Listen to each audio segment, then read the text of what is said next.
Let's make my pop filter sweat a little bit today.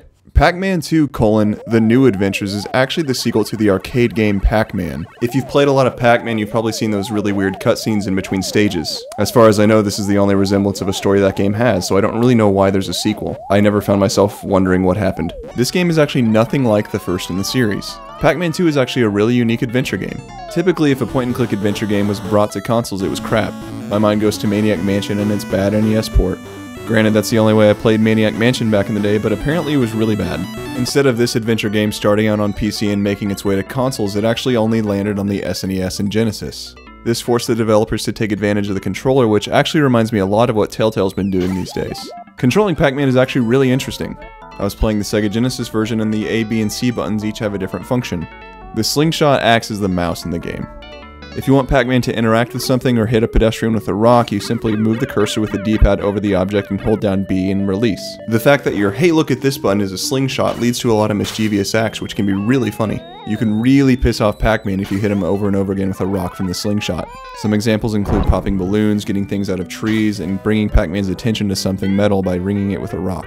Using a combination of the D-pad and the C button, you bring up a prompt for Pac-Man that says "look, look." Pac-Man actually moves independently throughout this entire game, and you just have to nudge him in the way that you want him to go. So using a direction and the C button, you tell Pac-Man where to go or what to pay attention to. That is, if he feels like it. This can be really frustrating and actually really funny at times. I haven't really seen the look implementation in games since Pac-Man 2. I think it's really cool, and it made me feel like I was watching a sitcom the entire time I was playing this game. Pac-Man is a character and you're kind of yelling at the screen to tell him what to do. The A button has a similar function to the B button, but instead of a rock, you shoot a power pellet. As soon as Pac-Man sees a power pellet, he zooms for it and becomes Super Pac-Man. This is only really used to traverse obstacles and eat up ghosts. It's actually my least favorite button in the game. Top 5 least favorite buttons.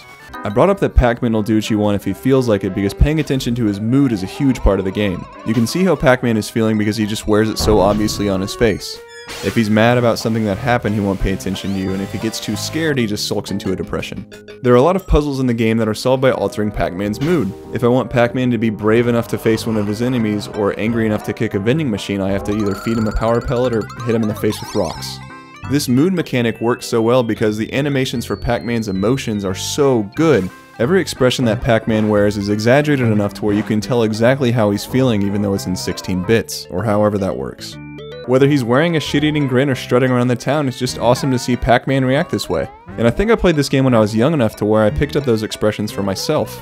Every time I walk around pissed off or if I shrug, I think, did Pac-Man teach me that? It's just amazing they could convey so much emotion on a yellow ball.